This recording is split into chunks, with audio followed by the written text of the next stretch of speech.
sebelumnya teman-teman udah pernah dengar belum nih apa itu tafsir, takwil, dan kedudukan terjemah dalam pemahaman Al-Quran?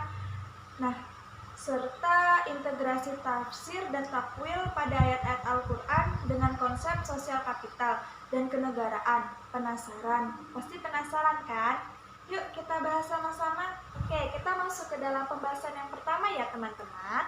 Tafsir Al-Quran secara istilah merujuk pada upaya untuk menguraikan, menjelaskan, atau menafsirkan makna ayat-ayat Al-Quran. Ini adalah usaha untuk memenuhi pesan yang terkandung dalam teks suci Al-Quran dengan menggunakan berbagai metode interpretasi. Tafsir dilakukan dengan memperhatikan konteks sejarah, linguistik, budaya, serta menggunakan pengetahuan tentang hadis atau tradisi dan pendapat para ulama untuk memahami yang terkandung dalam ayat-ayat Al-Quran. Tujuan dari tafsir adalah untuk memahami makna ayat-ayat Al-Quran sehingga dapat diterapkan dalam kehidupan sehari-hari umat Islam. Tafsir dilakukan oleh cendekiawan Islam yang mempunyai pemahaman mendalam tentang bahasa Arab, sejarah Islam, dan ilmu-ilmu terkait Al-Quran. Nah, selanjutnya adalah hal yang wajib diketahui dan dilaksanakan dalam penafsiran Al-Quran. Dalam melakukan penafsiran Al-Quran, ada beberapa hal yang penting dan perlu diketahui dan diperhatikan. Dalam penafsiran Al-Quran atau tafsir, ada beberapa hal yang wajib diketahui dan dilaksanakan untuk memastikan interpretasi yang benar dan sesuai dengan ajaran Islam. Yang pertama adalah pengetahuan bahasa Arab. Kemampuan memahami nuansa linguistik, makna kata, dan struktur kalimat penting untuk penafsiran yang akurat.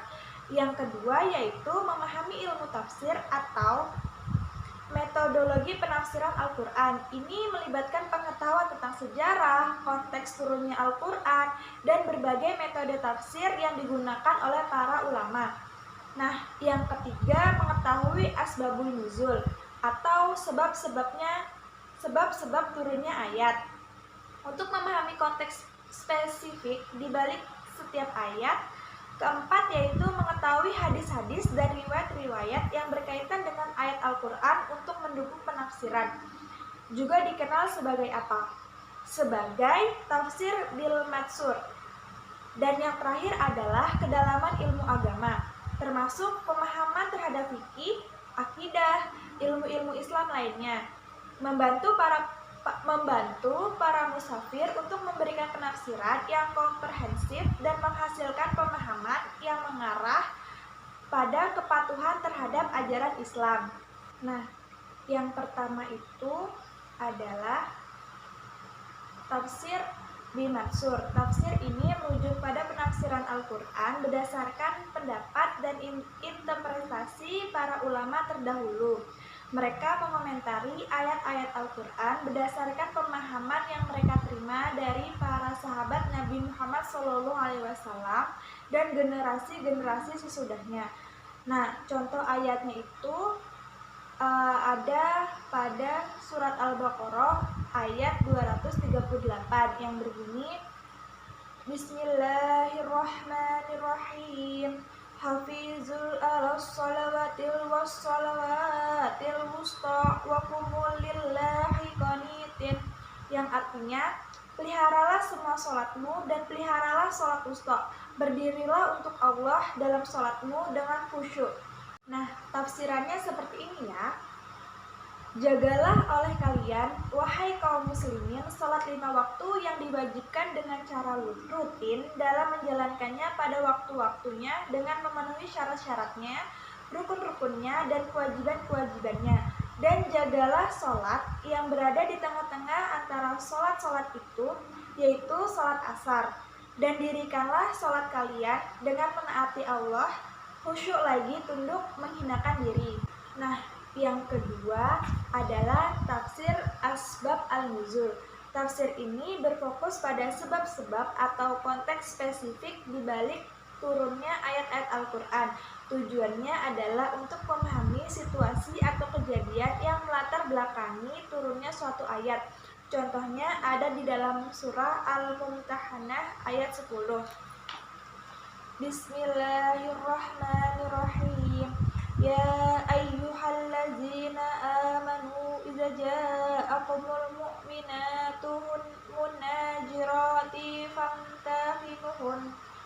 Allahu a'lamu bi'iyamanihinna fa in alimtumuhunna mu'minatin fala tarji'uhunna illal kufar la hunna jilul lahum wa la hum yakhiluna lahum wa a'tuhum ma anfaqu wa la junaha alaikum an tankihuhunna iza ataitumuhunna ujurahun wa la tumsiku bi'isomil kawafiri was'alu ma anfaqtum wal yas'alu ma anfaqun zalikum hukumullah ya'qumu bainakum wallahu alimul hakim.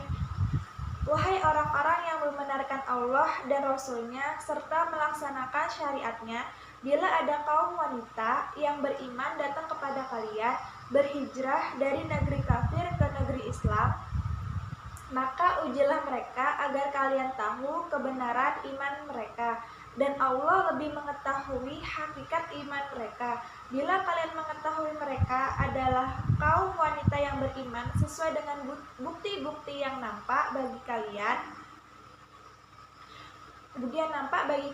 maka janganlah memulangkan mereka kepada suami-suami mereka yang kafir.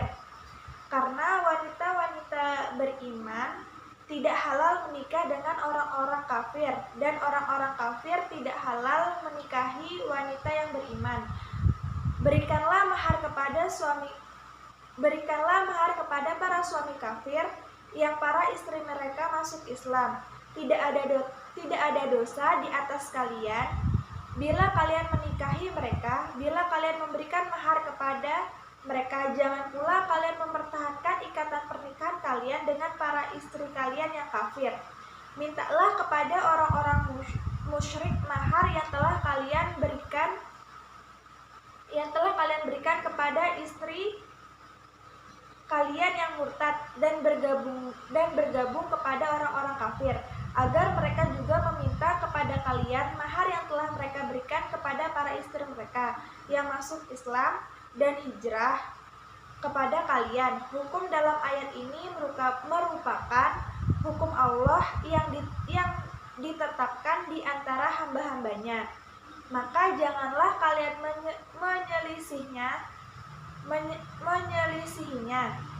Allah Maha mengetahui segala sesuatu, tidak ada yang samar baginya, dan Dia Maha bijaksana dalam perkataan dan perbuatannya. Nah, yang ketiga yaitu tafsir tahlili. Tafsir ini mencoba menganalisis ayat-ayat Al-Quran secara mendetail, memecah dan menguraikan setiap kata dalam kalimat untuk memahami makna yang lebih dalam. Contoh ayatnya ada di dalam surah Al-Baqarah ayat 177 yang berbunyi, Bismillahirrahmanirrahim. Laisal birra an tuwallu wujuhakum qibalal masyriqi wal maghribi walakinna birra man amana billahi wal yawmil akhiri wal malaikati wal kitabi wan nabiyina wa atal mala ala hubbi zawil qurba wal yatama wal masyakina wa abna sabili wasailina wa firriqabi wa aqamas salawata wa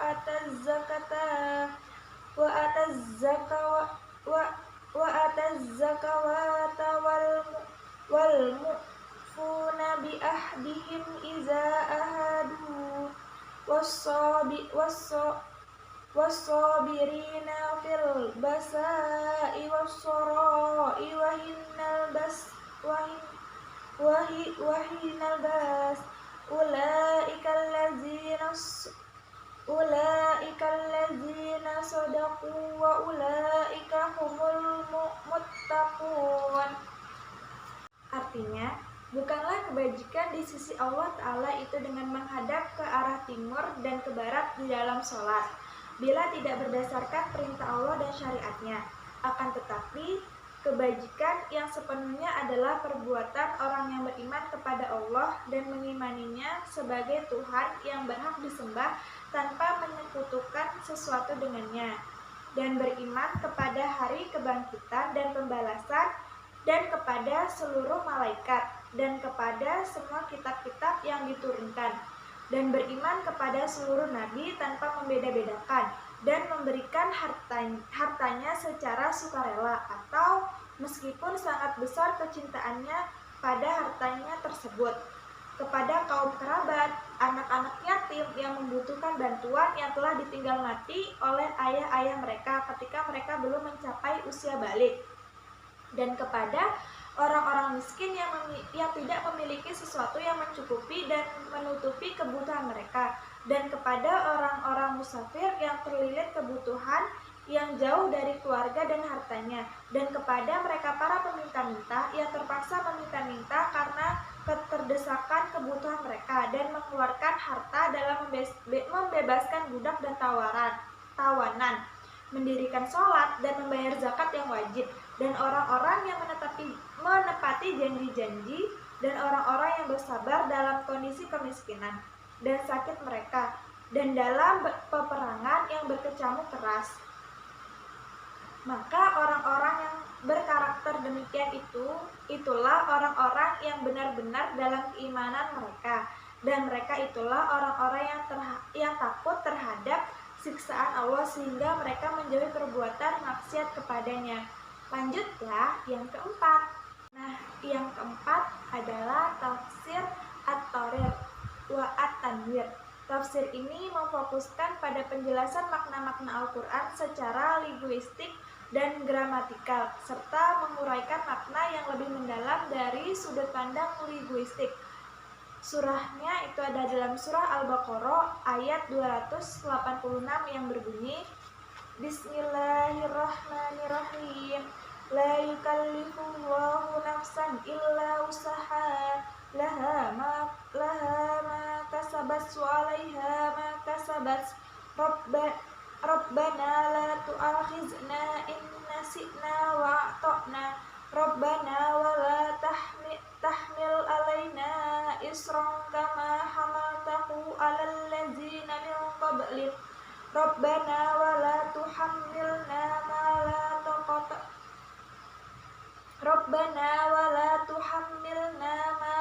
taqata lana bih. Waghfir lana warhamna anta maulana fansurna 'alal qaumil kafirin. Ajaran agama Allah itu mudah, tidak ada unsur kesulitan di dalamnya. Allah tidak menuntut dari hamba-hambanya sesuatu yang tidak mereka sanggupi. Barang siapa yang mengerjakan kebijakan, maka akan memperoleh ganjaran baik, dan barang siapa yang berbuat keburukan, maka akan memperoleh balasan yang buruk. Wahai Tuhan kami, janganlah Engkau menyiksa kami jika kami lupa terhadap sesuatu yang Engkau wajibkan atas kami, atau kami berbuat salah dengan melakukan sesuatu yang Engkau larang untuk dikerjakan.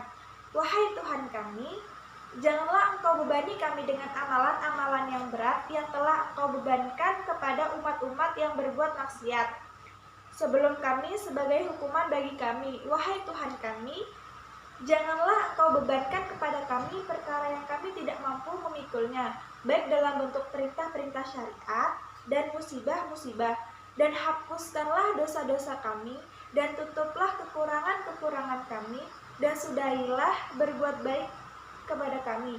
Engkau adalah penguasa urusan kami dan mengaturnya. Mohon tolonglah kami menghadapi orang-orang yang mengingkari agamamu dan mengingkari dan mengingkari keesaanmu serta mendustakan nabimu Muhammad SAW, dan jadikanlah kesudahan yang baik bagi kami di hadapan mereka di dunia akhirat. Nah, teman-teman pasti sudah paham kan ya tentang tafsir yang tadi kita sudah bahas. Yuk kita lanjut ke pembahasan selanjutnya tentang takwil. Nah, pada pembahasan ini kita membahas tentang takwil karena pembahasan kita sebelumnya itu adalah tafsir. Teman-teman pada tahu nggak perbedaan tafsir dengan takwil itu apa? Tafsir dengan takwil merupakan dua konsep yang berbeda dalam pengertian dan pendekatan terhadap Al-Quran.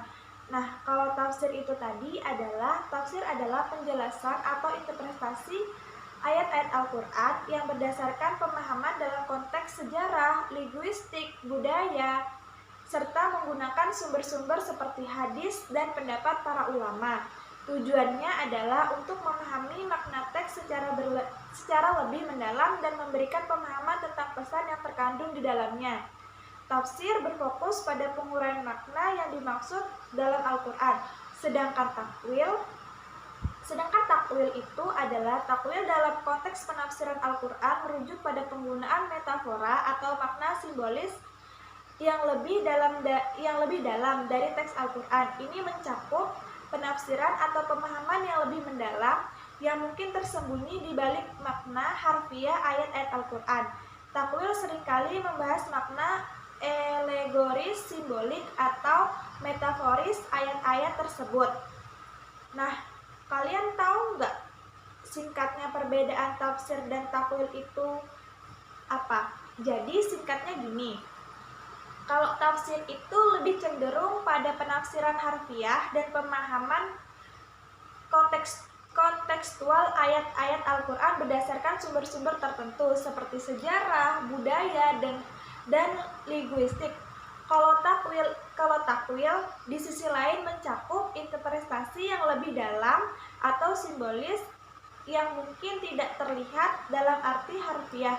Terus kenapa sih penakwilan terhadap Al-Quran ini diperlukan? Nah, gini ya teman-teman. Jadi penakwilan terhadap Al-Quran atau takwil dapat dianggap perlu dalam beberapa konteks atau situasi tertentu. Meskipun perlu diingat bahwa pendekatan ini tidak selalu diakui secara universal dan memerlukan keterampilan serta kehati-hatian. Contoh situasinya adalah di konteks modern. Nah, untuk mengaitkan ajaran Al-Quran dengan konteks modern dan memahami dalam kerangka ini dan tentang zaman sekarang. Kalian mau tahu nggak teman-teman? Siapa saja yang berhak menakwil Al-Quran? Pasti mau tahu kan? Pemahaman dan penafsiran Al-Quran adalah hal yang kompleks dan memerlukan pengetahuan yang mendalam tentang bahasa Arab, sejarah Islam, ilmu-ilmu terkait, serta warisan pengetahuan dari ulama terdahulu. Dalam Islam, tidak semua orang memiliki kewenangan untuk melakukan takwil Al-Quran. Siapa aja sih yang berhak menakwilkan Al-Quran? Mau tahu? Yang pertama itu adalah ulama yang terpelajar, individu yang memiliki pengetahuan yang luas tentang bahasa Arab, sejarah Islam, ilmu tafsir, dan ilmu-ilmu terkait Al-Quran. Terus yang kedua itu adalah ahli tafsir, peran ulama yang telah mengkaji, mempelajari, dan menguasai metode-metode tafsir Al-Quran serta memiliki pemahaman yang dalam terhadap ayat-ayat Al-Quran. Yang terakhir adalah cendekiawan agama, orang-orang yang memiliki keahlian dalam ilmu agama dan pengetahuan yang mendalam tentang Al-Quran serta memiliki kualitas untuk memahami dan menafsirkan ayat-ayatnya. Nah, adapun mengenai dalil Al-Quran yang menyebutkan adanya takwil terhadap ayat yang menunjukkan bahwa sebagian ayat Al-Quran memiliki makna yang lebih dalam dan tersembunyi, memerlukan pembahasan yang lebih dari sekedar makna harfiah. Salah satu contohnya ada di dalam surah Al-Imran ayat 7. Bismillahirrahmanirrahim. Huwallazi anzala alaikal kitaba minhu ayatun muhkamatun hunna ummul kitabi wa ukharu mutasyabihat fa ammal ladzina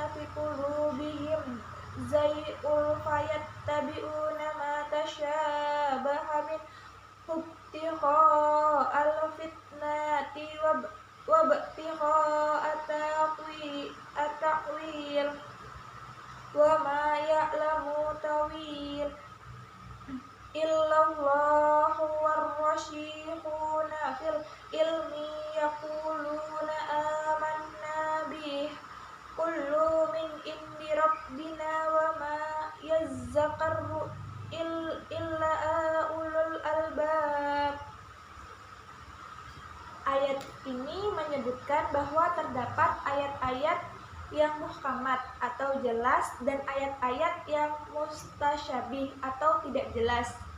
Orang-orang yang condong kepada kesesatan dapat mencari takwil atau penafsiran yang salah dari ayat-ayat yang mustasyabihat. Oleh karena itu, takwil yang benar dan ilmiah harus dilakukan oleh mereka yang memiliki pengetahuan dan integritas keagamaan. Nah, teman-teman, itu tadi adalah pembahasan tentang takwil. Aku harap kalian semua paham ya. Biar nggak berlama-lama, aku lanjut aja ya ke pembahasan yang ketiga, yaitu pembahasan terjemah dalam pemahaman Al-Quran. Jadi, teman-teman tahu nggak, terjemah Al-Quran ini memiliki peran penting dalam memfasilitasi pemahaman bagi mereka yang tidak memahami bahasa Arab loh. Terjemah Al-Quran ini membantu memperluas aksesibilitas teks suci bagi orang di seluruh dunia. Terjemah dapat bermanfaat jika disertai dengan tafsir, yaitu penjelasan dan interpretasi ayat-ayat Al-Quran. Tafsir membantu menjelaskan konteks sejarah dan implikasi dari setiap ayat. Nah, karena pembahasan sebelumnya tadi itu adalah tafsir dan takwil, apakah terjemah menjadi bagian dalam penafsiran atau penakwilan Al-Quran? Jadi, terjemah Al-Quran memang menjadi langkah awal dan pembagian penting dalam pemahaman Al-Quran. Tapi itu belum dapat dianggap sebagai penafsiran atau takwil secara langsung. Terjemah bertujuan untuk mentransfer makna ayat-ayat Al-Quran dari bahasa Arab ke bahasa lain agar dapat dipahami oleh mereka yang tidak fasih berbahasa Arab. Oh iya, kalian tahu nggak kelebihan dan kekurangan terjemah Al-Quran bila dikomparasi dengan tafsir dan takwil? Tahu nggak? Teman-teman semua mau tahu kan? Nah, kelebihannya adalah terjemah Al-Quran memungkinkan akses luar bagi mereka yang tidak fasih berbahasa Arab, memungkinkan lebih banyak orang memahami ajaran Islam dan merupakan langkah awal yang baik untuk mereka yang baru mengenal Islam dan ingin memahami pesan dasar Al-Quran. Namun sayangnya ada kekurangannya. Apa itu? Ya, dia tidak selalu mampu menangkap semua kiasan, nuansa, dan kekayaan bahasa Arab sehingga makna yang disampaikan bisa menjadi lebih sederhana. Nah, jika dikomparasikan dengan tafsir dan takwil, mereka juga ada kelebihan dan kekurangannya. Contohnya yang pertama, kelebihan dari tafsir memberikan pemahaman mendalam terhadap ayat-ayat Al-Quran melalui penjelasan kontekstual, sejarah, dan hukum Islam. Dan kekurangannya adalah tafsir dapat bersifat subjektif, tergantung pada pendekatan dan interpretasi masing-masing ulama, dan beberapa tafsir bisa terasa rumit atau sulit dipahami untuk pembaca yang tidak memiliki latar belakang ilmu keislaman yang kuat. Untuk contoh kelebihan takwil ialah dapat diciptakan keselarasan antara ajaran Al-Quran dan perkembangan ilmu pengetahuan dan konteks zaman. Namun kekurangannya terdapat resiko kesalahan dan penafsiran makna yang terlalu abstrak, karena dapat tergantung pada interpretasi pribadi, dan takwil seringkali lebih kontroversial dan mungkin tidak diterima secara universal oleh seluruh umat. Nah, sudah paham belum pembahasan yang ketiga ini? Harus paham ya teman-teman. Yuk kita lanjut ke pembahasan selanjutnya, yaitu pembahasan keempat. Bismillahirrahmanirrahim.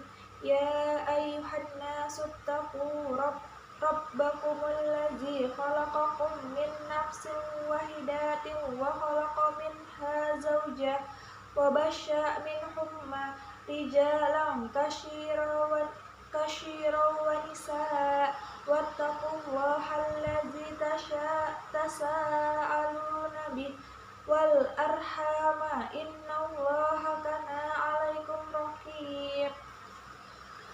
Wa atul yatama amwalahum wa la tattabaddalul khalbisha bit-tayyib wa la taqulu amwalahum illa amwalikum innahu kana hubban Wa in khiftum alla tuqsitu fil yatama fankihu ma taba lakum minan nisa'i masna wa thulatha wa ruba' fa in khiftum alla ta'dilu fawahidatan aw ma malakas aymanukum zalika adna alla ta'ulu wa atun nisaa sadaqatihinna khilatan fa in tibna lakum an syai'in minhu nafsan wa quluhu haniyan marib wala tu'tul sufaha'a la amwalakum lati ja'alallahu lakum qiyaman wa razaqūhum fiha wasuhum wa qulu lahum qawlan ma'ruf wabtalu yatamaha hatta iza balaghut nikaha fa in anastum minhum rusdan fahu ilaihim amwalahum wala taquluha israfan wa bidara'an an yakbaru wala kana khaniyan fal yastahfif wala kana fakiran wal yakum bil ma'ruf wa Faiza fazatum ilaihim amwalahum fa ashidu alaihim wa kafa billahi hasib lirrijali nafsibu bimma taraka walidani wal aqrabuna walin nisa'i nafsibu mimma tarakal walidani wa aqrabuna mimma qalla minhum au kashura nafsiban mafruh wa iza hazaral kismata ulul qurba wal yatama wal masyakina farazaquhum minhum wa qulu lahum qawlan ma'ruf wal yahshal ladzina law tarakum min khalfihim dzurriyyatan syi'afan khafu alaihim wal yattaqullaha wal yaqulu qawlan sadid innal ladzina yaquluna amwalal yatama hazul man inna yaquluna fi butuhihim naran wa sayaslawna sa'ir. Shadaqallahul azim. Sekarang kita bahas arti dan tafsirnya ya. Ayat pertama, hai sekalian manusia, bertakwalah kepada Tuhanmu yang telah menciptakan kamu seorang diri, dan daripadanya Allah menciptakan istrinya, dan dari kepada keduanya Allah memperkembangbiakan laki-laki dan perempuan yang banyak. Dan bertakwalah kepada Allah yang dengan atau mempergunakan namanya kamu saling meminta satu sama lain, dan peliharalah hubungan silaturahmi, sesungguhnya Allah selalu menjaga dan mengawasi kamu. Tafsirnya yaitu, wahai manusia, takutlah kalian kepada Allah, peganglah perintah-perintahnya dan jauhilah larangan-larangannya. Dialah yang menciptakan kalian dari jiwa yang satu, yaitu Adam, dan darinya dia menciptakan pasangannya, yaitu Hawa, dan dari keduanya Dia menyebarkan kaum laki-laki dan wanita dalam jumlah yang sangat banyak di bumi. Hendaklah kalian merasa diawasi oleh Allah, di mana sebagian dari kalian meminta kepada sebagiannya yang lain dengan namanya. Dan berhati-hatilah sehingga kalian tidak memutus hubungan rahim kalian. Sesungguhnya Allah mengawasi segala keadaan kalian. Yang ayat kedua, dan berilah kepada anak yatim atau yang sudah balik harta mereka. Jangan kamu menukar yang baik dengan yang buruk, dan jangan kamu makan harta mereka bersama hartamu. Sesungguhnya tindakan-tindakan atau menukar dan memakan itu adalah dosa besar. Tafsirnya, berikanlah kepada anak-anak yang ditinggal mati oleh ayah mereka sementara usia mereka belum balik. Sedangkan kalian adalah wali-wali bagi mereka harta mereka bila mereka telah mencapai usia balik, dan kalian sudah melihat pada diri mereka kemampuan untuk menjaga harta mereka. Jangan mengambil yang baik dari harta mereka dan menggantikannya dengan yang buruk dari harta kalian, dan jangan juga kalian campur tangan mereka dengan harta kalian agar dengan itu kalian bisa mendapat harta mereka. Barang siapa yang berani melakukan hal itu, maka dia telah melakukan dosa besar. Ayat ketiga, dan jika kamu takut tidak akan dapat berlaku adil terhadap hak-hak perempuan dan yang yatim, bila mana kamu mengawininya, maka kawinilah wanita-wanita lain yang kamu senangi, 2, 3, atau 4. Kemudian jika kamu takut tidak akan dapat berlaku adil, maka kawinilah satu saja, budak-budak yang kamu miliki. Yang demikian itu adalah lebih dekat kepada tidak berbuat aniaya.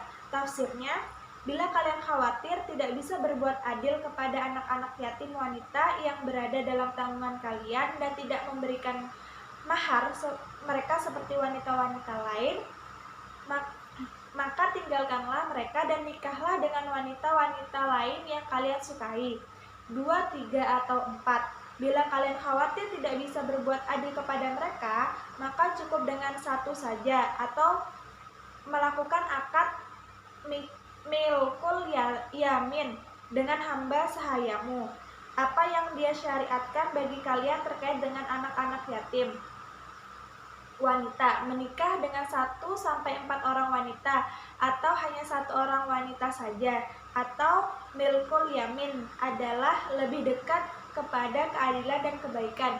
Lanjut ya, ayat keempat, berikanlah mas kawin atau mahar kepada wanita yang kamu nikahi sebagai pemberian dengan penuh kerelaan. Kemudian jika mereka menyerahkan kepada kamu sebagian dari mas kawin itu dengan senang hati, maka makanlah atau ambillah pemberian itu sebagai makanan yang sedap lagi baik akibatnya. Tafsirnya, berikanlah wahai para suami mahar kepada para istri sebagai pemberian wajib lagi pasti yang harus dari kerelaan jiwa kalian. Bila para istri merelakan sebagian dari mahar lalu dia memberikan lagi kepada kalian, maka ambillah dan silahkan Anda menggunakannya karena ia adalah halal lagi baik. Ayat yang kelima, dan janganlah kamu serahkan kepada orang yang belum sempurna akalnya harta atau mereka yang ada dalam kekuasaanmu, dan jadikanlah Allah sebagai pojok kehidupan. Berikanlah mereka belanja dan pakaian dari hasil harta itu, dan ucapkanlah kepada mereka kata-kata yang baik. Tafsirnya, jangan berikan wahai para wali kepada siapapun yang menghambur-hamburkan harta, baik dari laki-laki atau perempuan atau anak-anak, sekalipun harta tersebut adalah harta mereka sendiri yang berada dalam tanggung jawabmu. Akibatnya mereka akan meletakkannya bukan pada tempatnya, padahal harta tersebut merupakan fondasi tegaknya kehidupan manusia. Nafkahilah mereka darinya dan berilah mereka pakaian. Ucapkan kepada mereka kata-kata yang baik, lagi menenteramkan dan bersandar kepada budi pekerti dan luhur. Lanjut ya, yang keenam, ayat yang keenam, dan ujilah anak yatim itu sampai mereka cukup untuk kawin. Kemudian, jika menurut pendapatmu mereka telah cerdas atau pandai memelihara harta, maka serahkanlah kepada mereka harta-hartanya, dan janganlah kamu makan harta anak yatim lebih dari batas kepatutan, dan janganlah kamu tergesa-gesa membelanjakannya sebelum mereka dewasa. Barang siapa di antara pemelihara itu mampu, maka hendaklah ia menahan diri atau dari memakan harta anak yatim itu, dan barang siapa yang miskin, maka boleh ia makan harta itu menurut yang patut. Kemudian apabila kamu menyerahkan harta kepada mereka, maka hendaklah kamu adakan saksi-saksi tentang penyerahan itu dan bagi mereka, dan cukuplah Allah sebagai pengawas atas persaksian itu. Tafsirnya seperti ini: ujilah anak-anak yatim yang berada dalam tanggung jawabmu untuk mengetahui kemampuan mereka dan mengurusi harta mereka dengan baik sampai mereka mencapai usia balik, dan kalian mengetahui kesolihan mereka dalam agama dan kemampuan mereka dalam menjaga harta mereka. Maka serahkanlah harta itu kepada mereka, jangan melakukan pelanggaran terhadapnya dengan membelanjakannya bukan pada tempat yang semestinya, dengan boros dan cepat-cepat menangkainya sebelum anak-anak yatim itu mengambilnya dari kalian.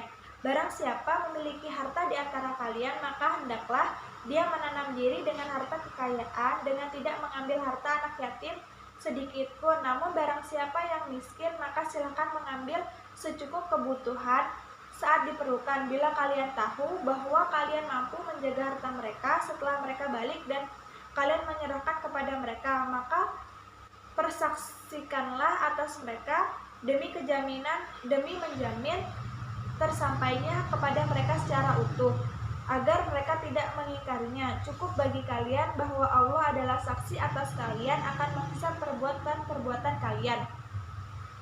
Ayat yang ketujuh, bagi orang laki-laki ada hak bagian dari harta peninggalan ibu bapak dan kerabatnya, dan bagi orang wanita ada hak bagi dari harta peninggalan ibu bapak dan kerabatnya, baik sedikit atau banyak menurut bagian yang telah ditetapkan. Tafsirnya, bagi laki-laki kecil atau dewasa mendapatkan bagian yang Allah tetapkan dari apa yang ditinggalkan oleh bapak ibu atau kerabat berupa harta, sedikit atau banyak dalam bagian yang sudah ditentukan dengan jelas yang Allah wajibkan untuk mereka. Untuk wanita juga sama. Yang ayat ke-8, dan apabila sewaktu pembagian itu hadir kerabat, anak yatim dan orang miskin, maka berilah mereka dari harta itu sekedarnya dan ucapkanlah kepada mereka perkataan yang baik. Tafsirnya, bila pembagian warisan dihindari oleh kerabat-kerabat mayit yang tidak mendapatkan warisan atau anak yatim yang ditinggalkan wafat bapaknya sebelum mereka mencapai usia balik, atau orang miskin yang tidak mempunyai harta yang mencukupi dan yang bisa menutupi hajat kebutuhan mereka, maka berilah mereka sebagian dari harta sebagian sebuah anjuran sebelum harta tersebut dibagi-bagi kepada yang berhak menerimanya. Ucapkanlah kepada mereka ucapan yang baik, bukan ucapan yang kotor lagi buruk. Masih kuat kan? Kita lanjut ke ayat yang 9 ya. Ayat yang ke-9, dan hendaklah takut kepada Allah orang-orang yang seandainya meninggalkan di belakang mereka anak-anak yang lemah, dan mereka khawatir terhadap kesejahteraan mereka. Oleh sebab itu hendaklah mereka bertakwa kepada Allah dan hendaklah mereka mengucap perkataan yang benar. Tafsirnya seperti ini: orang-orang yang seandainya mereka mati dan meninggalkan anak-anak kecil lagi lemah sesudah mereka, hendaklah takut dan khawatir mereka akan dizalimi dan disia-siakan. Maka hendaklah mereka bertakwa kepada Allah terhadap anak yatim dan lainnya yang menjadi tanggung jawab mereka. Hal itu dengan menjaga harta mereka, mendidik mereka dengan baik, menepis gangguan dari mereka yang hendaknya mereka mengucapkan kata-kata yang sejalan dengan kebaikan dan keadilan. Yang terakhir, ayat yang ke-10, sesungguhnya orang yang memakan harta anak yatim secara zalim, sebenarnya mereka itu menelan api sepenuh perutnya dan mereka akan masuk ke dalam api yang menyala-nyala atau masuk ke dalam neraka. Tafsirnya seperti ini: sesungguhnya orang-orang yang melanggar harta anak yatim dan mengambilnya tanpa hak, mereka hanya akan memakan api neraka yang menyala-nyala di di dalam perut mereka pada hari kiamat, dan mereka akan masuk ke dalam api neraka di mana harus merasakan panasnya yang sangat-sangat panas. Ngeri juga ya teman-teman. Nah teman-teman semua, kalian mau tahu nggak integrasi tafsir dan takwil ayat-ayat dalam surah An-Nisa dengan konsep sosial kapital dan kenegaraan? Jadi gini ya teman-teman, surah An-Nisa ayat 1-10 menggariskan prinsip pelaksanaan dalam warisan, memberikan hak kepada perempuan dan harta warisan.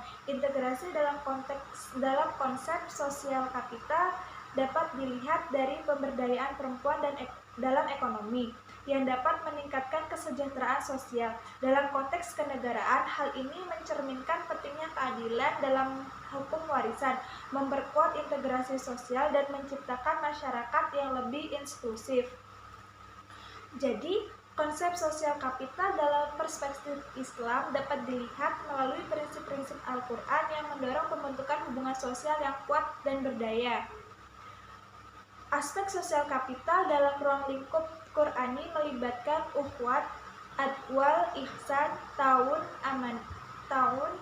amanah, dan mujawarah. Nah, kembali yang ke pertama, konsep ukhuwah mengajarkan untuk membina hubungan yang erat, saling mendukung dan berbagi kebahagiaan serta kesedihan. Terus adwal ihsan ini prinsip keadilan dan kebaikan yang sangat ditetapkan dalam Al-Quran, yang sangat ditekankan dalam Al-Quran. Sosial kapital dalam konteks ini berarti membangun masyarakat yang adil, memperkuat satu sama lain dengan kebaikan. Lanjut, tahun menggunakan sumber daya berdasarkan untuk kepentingan masyarakat adalah sebagian dari konsep sosial kapital dalam Islam. Amanah, menjaga amanah dan mempercayai satu sama lain membentuk fondasi sosial kapital yang kuat. Dan yang terakhir yaitu mujawarah, partisipasi aktif dalam kehidupan masyarakat, baik dalam membangun pendidikan atau kegiatan sosial lainnya, merupakan wujud sosial kapital dalam Islam.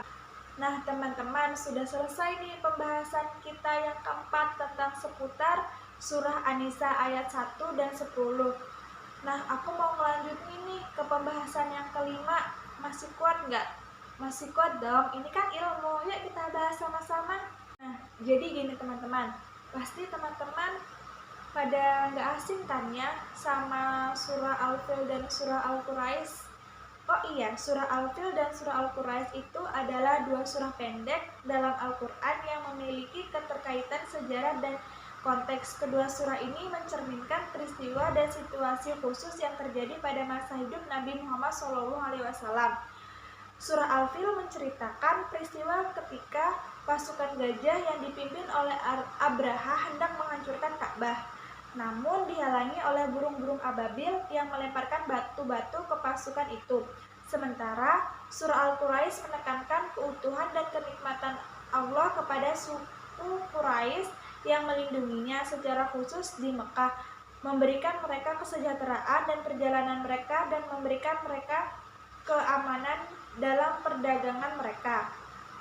Jadi kolerasinya bisa dilihat dari pemahaman bahwa surah Al-Fil menunjukkan bagaimana Allah melindungi Ka'bah dari ancaman luar, sedangkan Al-Quraisy menyoroti rasa syukur dan keamanan yang diberikan Allah kepada suku Quraisy yang tinggal di sekitar Ka'bah. Kedua surah ini menggarisbawahi perlindungan dan keberkahan yang diberikan Allah kepada wilayah Mekah dan penduduknya. Oke, lanjut ya. Bismillahirrahmanirrahim. Allazina yaquluna riba wa la yaqumuna illa kama yaqumul ladzi yatakhabbatuhu syaitanu minal mas. Zalika bi annahum qalu innamal bai'ul misur riba wa ahalallahul bai'a wa harramar riba mau'izatu min rabbi fantaha falah ma salafa wa amruh illallahi wa man ada fa ulaika ashabun nar hum fiha khalidun. Yamhaqullahu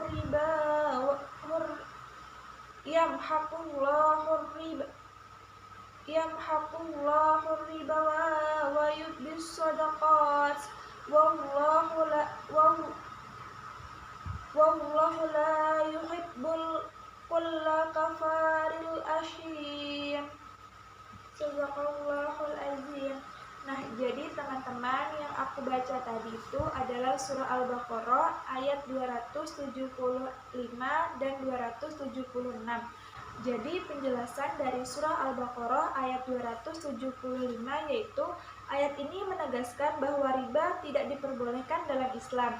Riba dianggap sebagai suatu bentuk eksploitasi dan ketidakstabilan dalam transaksi keuangan. Allah membandingkan orang yang terlibat dalam riba dengan seorang yang terpengaruh oleh syaitan, menunjukkan betapa riba dapat merusak dan mengganggu keadilan dan masyarakat.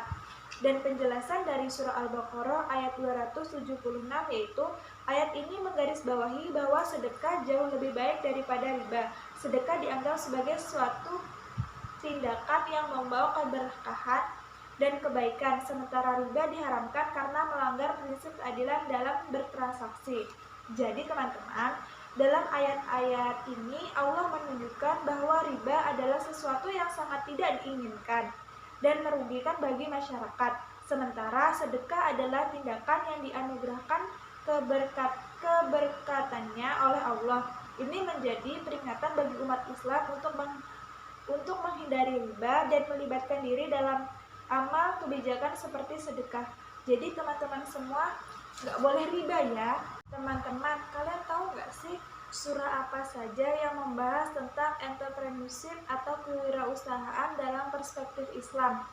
Nah, tema kewirausahaan atau entrepreneurship dalam perspektif Islam tidak secara langsung disebutkan dalam Al-Quran dengan istilah spesifik atau entrepreneurship.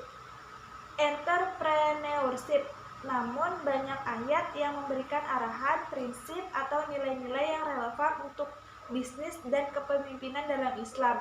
Beberapa ayat yang dapat dihubungkan dengan tema tersebut adalah yang pertama itu ada dalam surah At-Taubah ayat 105, terus surah An-Nisa ayat 29, surat Al-Baqarah ayat 188, dan surah Al-Qasas ayat 77. Surah At-Taubah ayat 105. Bismillahirrahmanirrahim.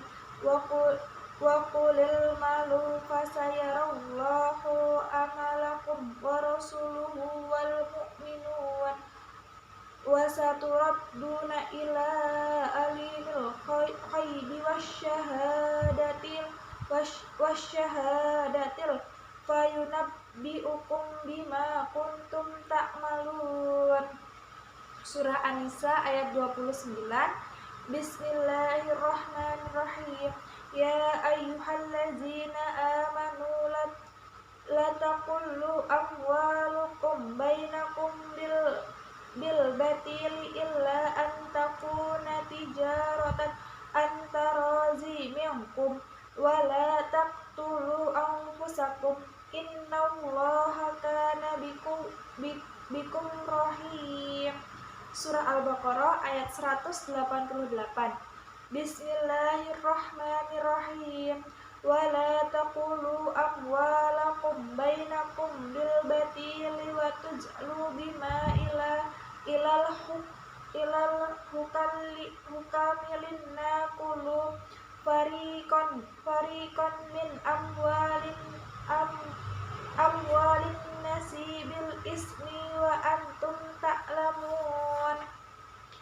Nah, pada surah Al-Baqarah ayat 188 ini, ayat ini menekankan prinsip keadilan dalam transaksi bisnis dan melarang praktik-praktik yang tidak jujur dalam memperoleh keuntungan dari orang lain. Surat Al-Qasas ayat 77.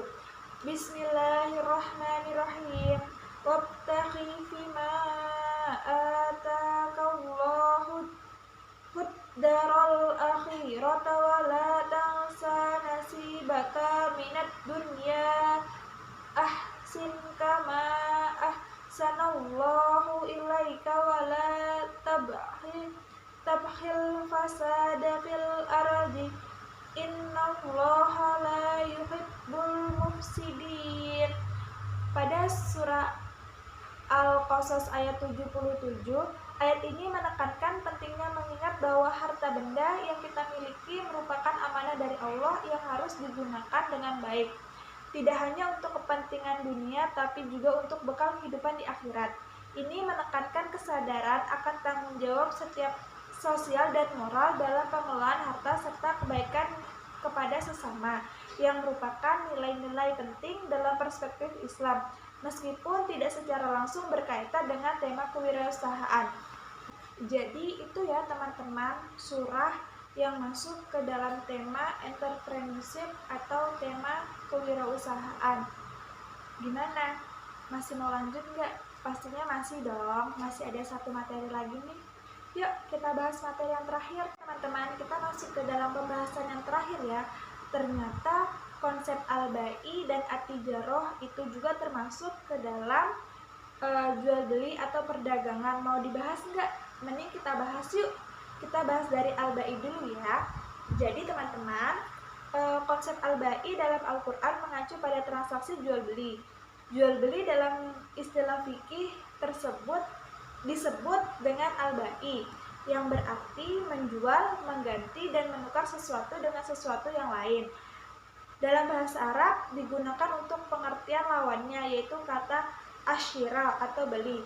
Adapun 3 ayat yang dalam kalimatnya mengandung lafaz al-bai, yaitu yang pertama ada dalam surah An-Nisa ayat 29, surah Al-Isra ayat 26, dan surah Al-Baqarah ayat 275. Yang pertama surah An-Nisa ayat 29. Bismillahirrahmanirrahim. Ya ayyuhallazina amanu la taqulu amwalakum bainakum bil batilil illa an takuna tijaratan antarazim minkum wala taqtulu anfusakum innallaha kana bikum rahim. Selanjutnya itu surah Al-Isra ayat 26. Bismillahirrahmanirrahim. Wa atiz qurba haqqa wal miskina wabna sabil wa la tubazzir tabdir. Yang terakhir ada pada surah Al-Baqarah ayat 275. Bismillahirrahmanirrahim. Allazina yaquluna riba wa la yaqumuna illa kama yaqumul ladzi yatakhabbatuhu syaitanil minal mas. Zalika bi annahum qalu innamal bai'u mislur riba wa ahallallahu al-bai'a wa harramal riba wa ma ja'ahu mau'izatu min rabbi fantaha falah ma salafa wa amruh illallahi wa man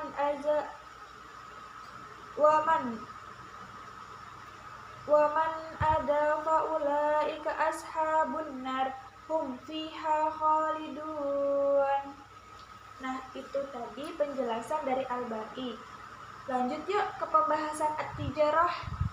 Jadi teman-teman, konsep at-tijarah dalam Islam merujuk pada aktivitas, pandangan atau bisnis yang dilakukan untuk memperoleh keuntungan dengan cara yang halal dan sesuai dengan prinsip-prinsip syariah.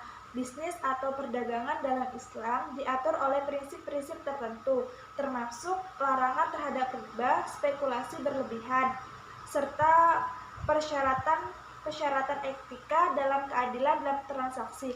Berikut adalah 3 ayat yang mengandung lafaz at-tijarah. Yang pertama itu ada dalam Quran surat An-Nur ayat 24, Quran surah An-Nisa ayat 29 dengan surah At-Taubah ayat 24. Nah, yang pertama itu ada pada Quran surah An-Nur ayat 24. Bismillahirrahmanirrahim. Yauma tashhadu alaihim alsinatuhum wa aydihim wa arjuluhum bima kanu ya'malun. Yang kedua ada pada Quran surah An-Nisa ayat 29. Bismillahirrahmanirrahim. Ya ayyuhallazina amanu la taqulu amwalukum bainakum bil batili illa an takuna tijaratan antara minkum wa la taqtulu anfusakum innallaha kana bikulli rahim. Dan yang terakhir ada pada Quran surah At-Taubah ayat 24. Bismillahirrahmanirrahim. Qul in kana aba'ukum wa abna'ukum wa ihwanukum wa azwajukum wa ashiratukum wa amwalukum iqtaratumuha wa tijaratu tahsawna kasadaha wa masakinu tarzonaha ahabba ilaikum minallahi wa rasuli wa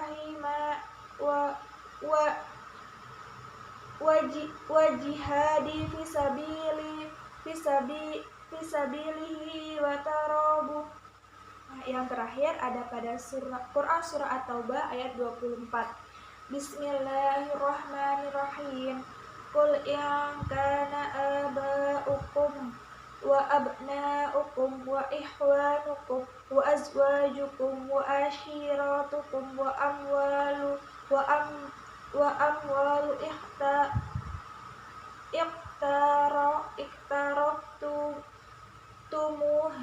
tumuha wa tijaratu tahsawna fasadaha wa masakinu tarzawnaha ahabba ilaikum minallahi wa rasulihi wa jihadin fisabilihi wa tarabbuzu hatta yatiyallahu bi amrih wallahu la yahdil qaumal fasikin. Shadaqallahul azim. Kalian tahu nggak nih apa perbedaan dan persamaan dari dua konsep yang tadi sudah kita bahas, yaitu al-ba'i dan at-tijarah? Jadi gini ya teman-teman, al-ba'i dan at-tijarah adalah dua konsep dalam ekonomi Islam yang berkaitan dengan transaksi bisnis atau perdagangan. Meskipun keduanya terkait dengan aktivitas ekonomi, terdapat beberapa perbedaan dan persamaan di antara keduanya.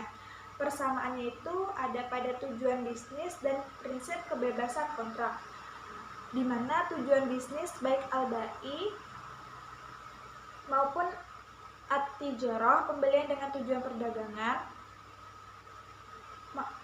memiliki tujuan yang sama, yaitu untuk mendapatkan keuntungan melalui transaksi jual beli. Yang kedua itu prinsip kebebasan kontrak, di mana keduanya memperbolehkan pihak-pihak yang terlibat dalam transaksi untuk memutuskan syarat-syarat transaksi secara bebas, asalkan syarat-syarat tersebut sesuai dengan prinsip Islam. Perbedaannya itu ada pada konsep dasar, penyerahan barang, ruyah atau visabilitas, dan syarat-syarat khusus. Kita bahas satu-satu ya teman-teman. Di konsep dasar, al-ba'i merujuk pada transaksi jual beli barang dengan penyerahan atau takhil secara langsung. Contohnya adalah jual beli secara tunai atau dengan sistem kredit tertentu. At-tijarah lebih umum mengacu pada aktivitas perdagangan secara umum termasuk berbagai jenis transaksi ekonomi seperti sewa, investasi, dan penyediaan jasa. Yang kedua adalah penyerahan barang. Al-Bai menekankan pada penyerahan barang secara langsung, barang harus ada dan dapat diserah terimakan secara langsung pada saat transaksi. Kalau at-tijarah lebih luas, tidak hanya berkaitan dengan penyerahan barang secara fisik, tapi juga melibatkan penyediaan jasa atau barang non-fisik lainnya. Yang kedua, ruyah atau visibilitas. Al-Bai memerlukan ruyah, yaitu melihat barang yang diperdagangkan secara langsung untuk memastikan kualitas kondisi barang. At-tijarah tidak selalu memerlukan ruyah karena transaksi seperti jasa atau perdagangan non-fisik mungkin tidak memerlukan visibilitas langsung atau atas barang atau jasa yang diperdagangkan. Syarat-syarat khusus. Al-Bai memiliki syarat-syarat khusus terkait dengan keadaan barang yang diperdagangkan seperti jelasnya spesifikasi dan kondisi barang yang harus dipenuhi. Sedangkan at-tijarah lebih fleksibel dalam hal syarat-syarat transaksi karena mencakup berbagai bentuk kegiatan ekonomi. Dalam praktiknya, kedua konsep ini memiliki landasan syariah yang sama, namun masing-masing memiliki ciri khas dan aplikasi yang berbeda dalam transaksi bisnis dan perdagangan dalam ekonomi Islam.